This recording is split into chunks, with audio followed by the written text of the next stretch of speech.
Ladies and gentlemen, turn up the volume. The Josh Fourrier Show begins in 5, 4, 3, 2...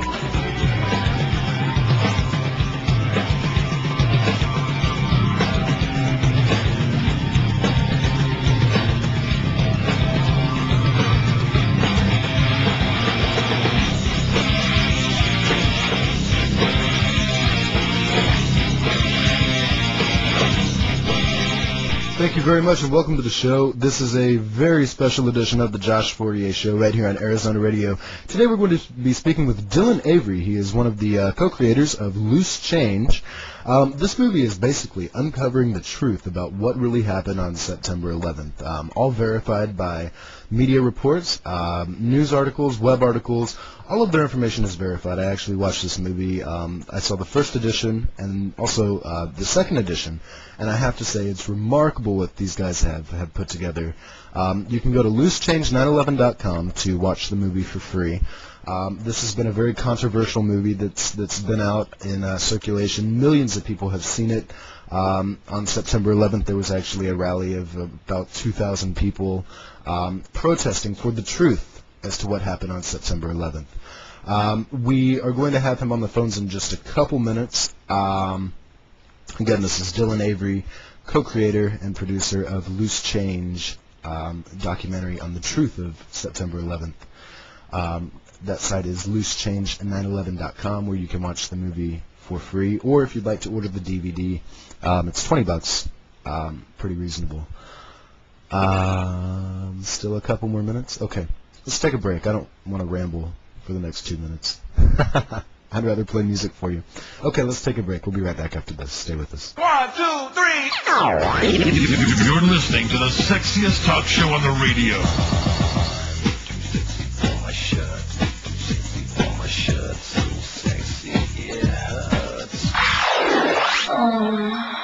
Avery, hey! Josh Fourrier. The Josh Fourrier Show. That just makes you look good. The Josh Fourrier Show on AirAzona Radio.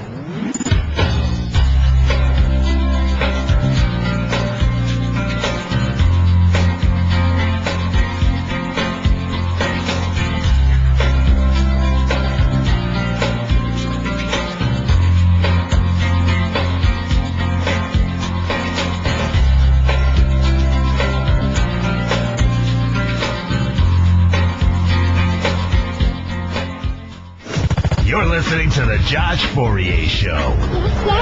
And that just makes you look good. The Josh Fourrier Show, only on AirAzona Radio. I think it's about that time.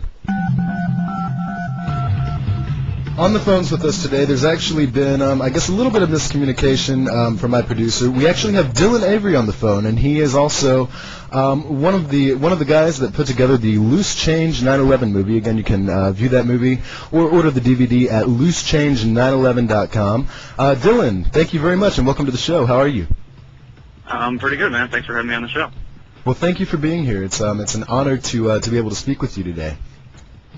First of all, I just wanted to ask you, this movie has caused so much controversy as people, and I think this movie is so threatening because there's so much truth that comes out in what you're saying. As I was saying before the break just now, if you look at Loose Change, and then you look at the government's official explanation as to what happened, Loose Change makes a hell of a lot more sense than what our government is telling us. Yeah, and that's basically what we're trying to get at with our film, and we're not trying to say that anything that we're saying in our film is gospel. We really just want to point people in the right direction, because a lot of people are unaware that World Trade Center Building 7 even existed, much less the fact that it fell at 5:20 p.m. on September 11th. So I think when people start looking into 9/11, they realize how much has either been deliberately withheld from them or skewed in its release to the public. I think people really start to realize that things are going on behind the scenes that they're not entirely aware of. Well, let me ask you, why did you guys decide to get together and make this movie? What possessed you to investigate and produce this film? What made me make the film? I'm sorry. What was the inspiration to say, you know what, I think we're going to make a movie about this? The whole process really started accidentally, and that's what's so, I guess, kind of frightening about the whole thing, is that it really started as a pet project, and it's now grown to immense proportions. I started Loose Change back in May 2002. I was starting to write a fictional film about myself and my friends discovering that 9/11 was in one way or another done by our government. Again, I went into the project with the idea that it was going to be completely fictional. I started doing my research into 9/11. It became apparent to me that the real truth wasn't being given to the American public. Whatever the real truth may be about September 11th, it became clear to me that we weren't even being given a fraction of it. So that was back in May 2002 when I embarked on the project, but it was really early mid-2004 when the project really began to take shape. Okay. Now, for probably the majority of our viewers that haven't taken the time to go and to watch Loose Change, I have to say that I've seen your movie. I saw the very first edition, and I've also seen the second edition. The first edition I saw quite a while ago, but since I saw that movie, I have done nothing but tried to reference your movie ever since I've seen this, because it was put together so well, and it's not like you're pulling facts out of the air. Every time you're saying something in this film, you're either showing a media clip from either CNN or Fox or one of the news stations to back it up, or you're showing a document stating, "Hey, look, this is the document. This is where we're getting our information." It's all verified. Everything you're saying makes perfect sense because you're able to visually verify the information that you're providing in this film. But for those of our listeners that haven't seen the film, can you tell us a little bit about, now the government tells us that 2 commercial airliners were hijacked and they crashed into the World Trade Centers. The intense heat from the fuel caused the buildings to collapse. And, that's big bad Osama bin Laden, so we need to go get him. Bush, 6 months later, is saying, I'm not worried about him. I really don't spend that much time on it. But, there's weapons of mass destruction in Iraq, so yeah, let's go to Iraq. He had my support at that time. I have to tell you, when Bush wanted to go to Iraq, I said, you know what? If there's weapons of mass destruction, the last thing I want is another 9/11 to happen. Now I have to say I'm the biggest liberal out there, but he had my support. I said, forget Republicans, Democrats, just forget it. If there's any time our country needs a leader, now is the time. Because of this official story we were given, until your movie came along. So for our listeners, can you provide just a brief bit of information regarding just the World Trade Centers as to what you've uncovered as to what really happened that day? Wow, let's see. If I could sum this up briefly. The more you look at the collapse of the World Trade Center, it becomes more and more unlikely that it was a gravity-driven pancake collapse. The first problem being with the term that I just used to describe the official story, a gravity-driven pancake collapse. That's essentially what they told us happened. It was a progressive floor collapse one after the other. If that's the case, then how come in all the pictures and all the video I've seen of Ground Zero, I don't see stacks of floors? I don't see any intact slabs of concrete, no floor structures, no nothing. The building literally disintegrated into a steel, and that's about it. The only substantial parts of the building that were left were the steel structures of the building. The concrete was entirely pulverized and spread into Lower Manhattan. I mean, there's been ducked off of rooftops at Ground Zero 5 years after the fact. So the buildings literally exploded in midair. That in itself, to me at least, is very telling. If you want to get into it even, Trade Center up to 3 months after the fact, and again, temperatures exceeded 2,000 degrees Fahrenheit in some spots. I thought that was very interesting as well, that the temperatures were so intense exactly. so long after the collapse. So you think they put bombs inside the World Trade Centers, huh? Is that that's what you've basically uncovered with your research? If I had to sum it up real quick for people, that's basically what we feel happened. And then by bringing that up, you get into the whole question of, how could they get bombs in the World Trade Center without anyone noticing? But, again, those are all how and why, and that's when I get into speculation. And I really try to stray away from speculation, especially now more than ever. But all I can say to that is don't put anything past your government. Well, that's understood, especially now. Especially now, even if people don't believe the government was involved in September 11th, well, they didn't conduct an investigation. They allowed it to happen. You know, first and foremost, they allowed this to happen to us. And then, you know, we're persuaded. You know, 72% of the American people believed that Saddam Hussein was tied into 9/11, and that got us into Iraq. And now we have 30% of the nation that can't even remember what year it happened. Exactly, exactly. It's pretty pathetic.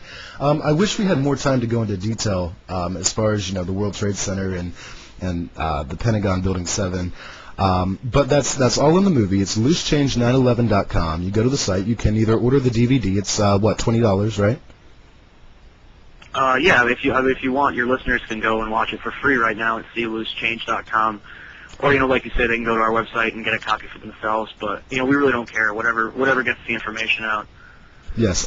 So if you want to watch the movie for free, it's loosechange911.com. After the show, wait till the show's over, then go watch it. Now, Building 7. What happened there?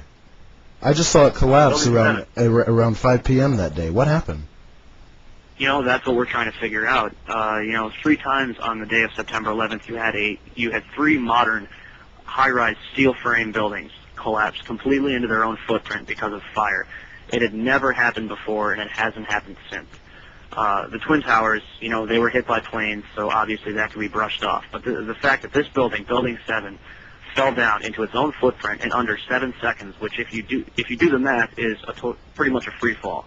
Right. So, you know, at 5:20 p.m. on September 11th, you have a 47-story building completely collapse into its own footprint. You know, that in itself is an amazing architectural anomaly. Then you start to look into what was inside the building. You had the offices of the CIA, the Department of Defense, IRS, Secret Service. The building was basically a government hotbed.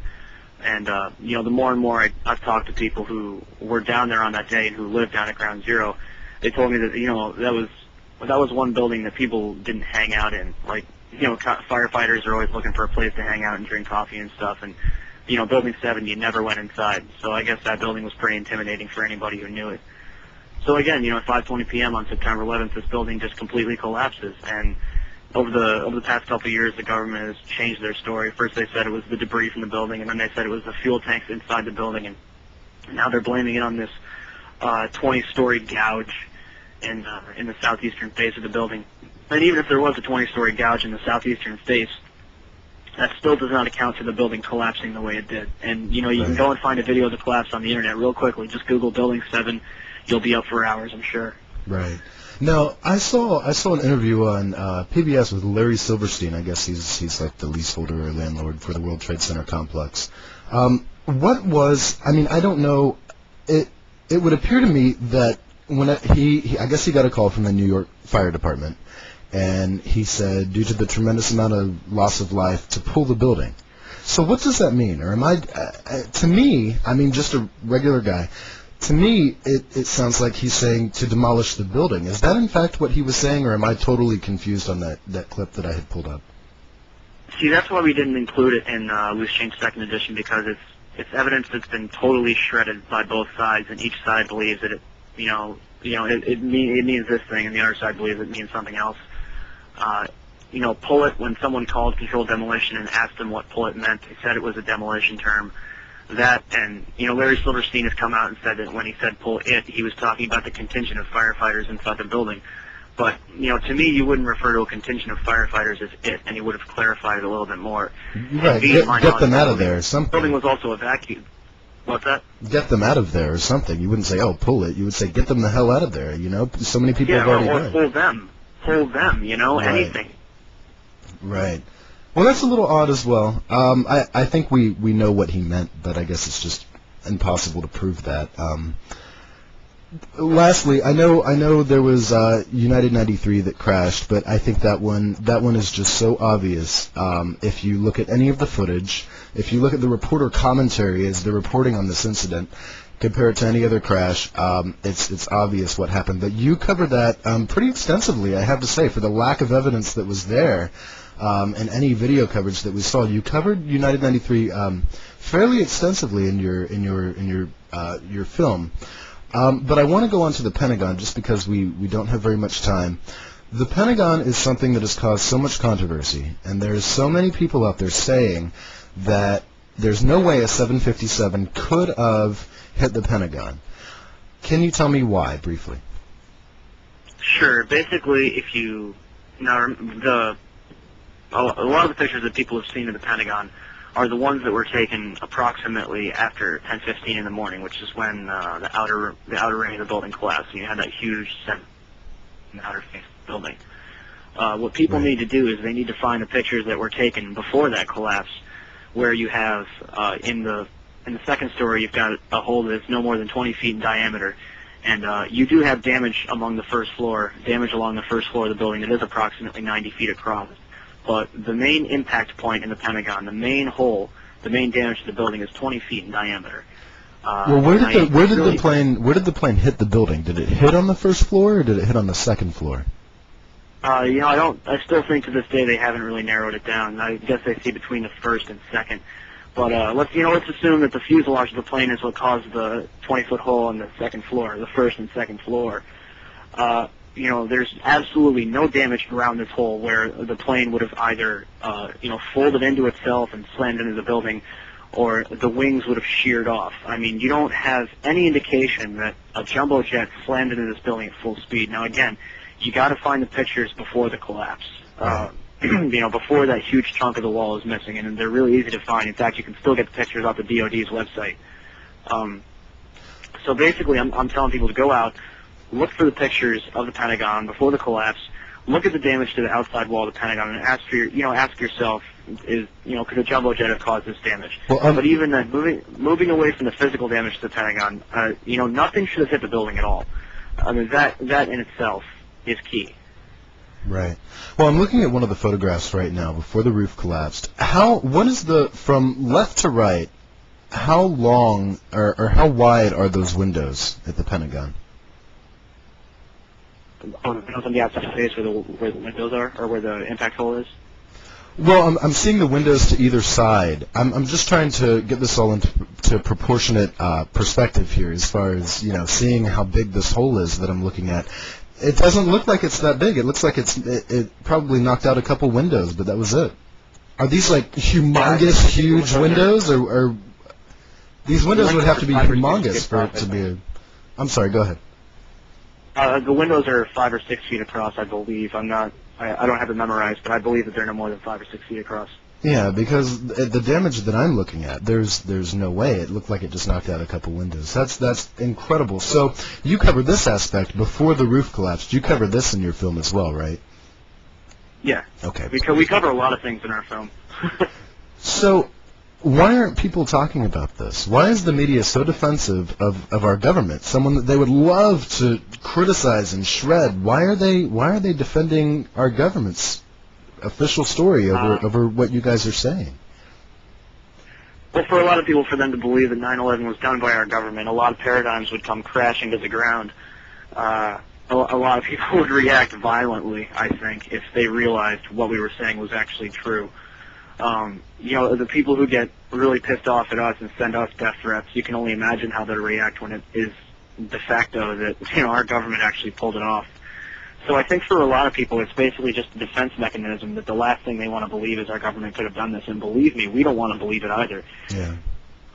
I mean, we don't do this because we enjoy thinking this. We don't like living in a world where our government is up to no good always. But the more and more you look into it, I mean, that's just a reality you have to accept. Well, I know that you of course wouldn't know the factual answer to this question, but you may have some reasoning as in your beliefs as to what you think. But if this is the Bush administration basically that conducted this horrible event, does that mean that how many levels of government and how many people do you think would have to be involved in this tragedy for this to not only take place but then to be protected afterward? Let's see. Active participation in the events, I would say no more than a small dozen of people.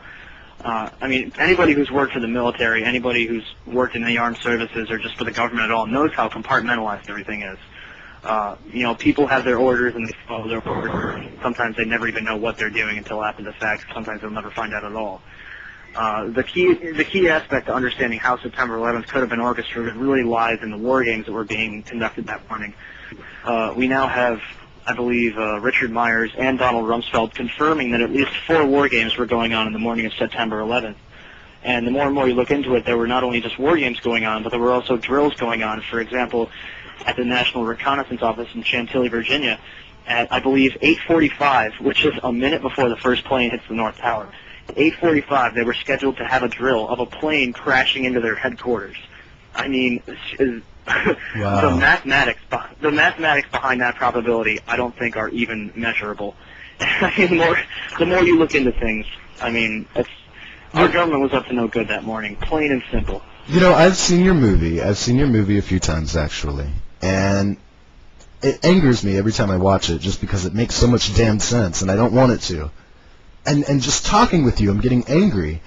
When is the Bush administration or whoever was responsible for this within our government, when are they going to have to, come to reality and face this issue legally? When is this going to come out in the open? I don't know. That's the weird thing about it is, we're fighting and fighting. We're getting more and more coverage. We're now on the mainstream news on a constant basis. We just had a rally of thousands of people in the streets of Ground Zero, and the mainstream media didn't mention it once. We had thousands of people in the same shirt, clearly putting a face to this movement and letting people know we exist. And the mainstream media participated in a deliberate media blackout. That's the only way to put it. They moved all their cameras up onto the balconies. They broadcasted from, the 4th and 5th floors of the Century 21 building. They did everything they could to not broadcast from where we were. They deliberately avoided us is the only way to put it.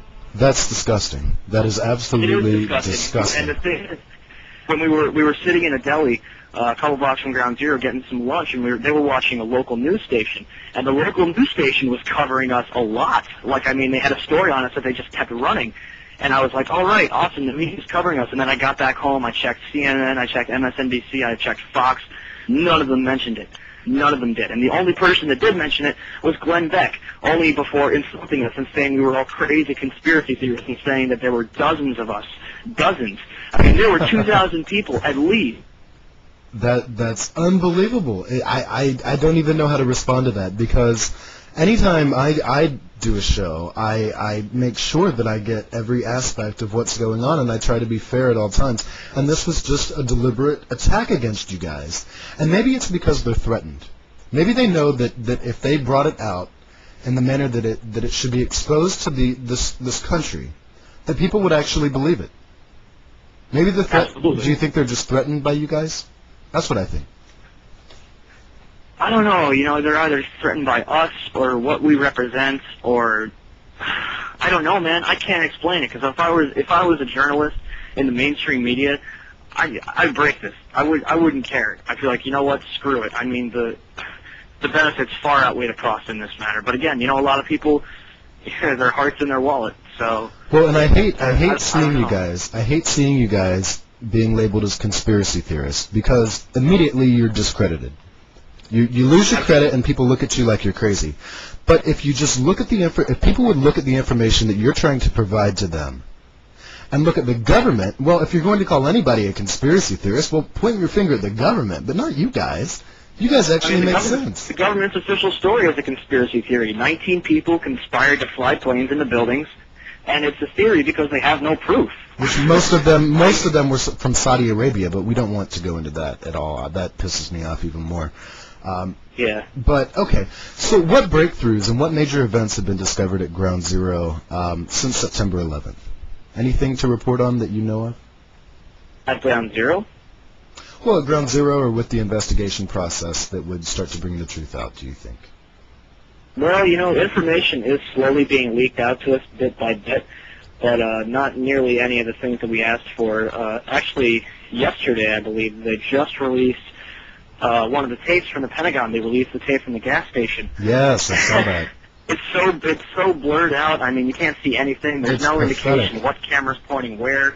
There's actually 2 different timestamps on it. One of them from 1993, I believe. Yeah. every time the government releases something, they just shoot themselves in the foot. It's I saw that tape, and it was pretty frustrating to squint and try and find out. They put, like, for those of you that haven't seen it, go to YouTube and type in New Pentagon Tape or something like that. It'll bring it up. But it's like 10 or 15 different frames of all of these security cameras in the gas station, and on a computer they're about maybe a centimeter, tall and wide. I mean, it's ridiculous, and it's so blurry and shaky. It doesn't prove or disprove anything. It's merely a waste of your time. But moving on with you guys, where are you going with this Loose Change series? We have the first edition, second edition. What's next? Well, basically, we're trying to conduct research and do interviews with the people that we couldn't contact for the first and second edition. We're basically using everything that we've gained since the release of this film to get out there. Jason's actually down interviewing Cynthia McKinney right now. Actually, probably as I speak. So, we're getting out there. We're talking to people. We're interviewing survivors. We're talking to first responders. The amount of people we've talked to is incredible, and we're still doing research. So, I just I encourage people to wait with bated breath because it's definitely going to be a good show. Well, Dylan, listen, you have my support. Anybody involved with this station, you have their support. Our listeners, I'm sure, support you because they know if I do, then they will. Especially because you make it so easy to see what you're doing. You go to your site and you can watch your work. It's not like you're in it for the money. You can watch the video. Yeah, you can watch it for free right off our front page. Exactly. So I totally support you guys. Would you mind if we put a link up to loosechange911.com on our site, ArizonaRadio.com? Of course, yeah. Do whatever you guys have to do to get the word out. Okay, perfect. Well, I wish you the best. If there's any new breakthroughs or any new discoveries that you'd like to report on, please feel free to give us a call. Come back anytime. I really appreciate having you on today, and our listeners will appreciate it as well once they see your movie. Awesome, man. Thank you very much for having me. Thank you. We'll take a break. Take care. Thank you. You too. We'll take a break. We'll be right back after this. Stay with us. Josh Fourrier. The Josh Fourrier Show.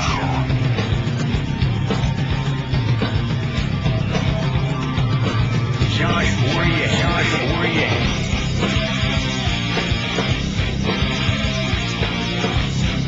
The Josh Fourrier Show. You're listening to The Josh Fourrier Show. And that just makes you look good. The Josh Fourrier Show, only on AirAzona Radio.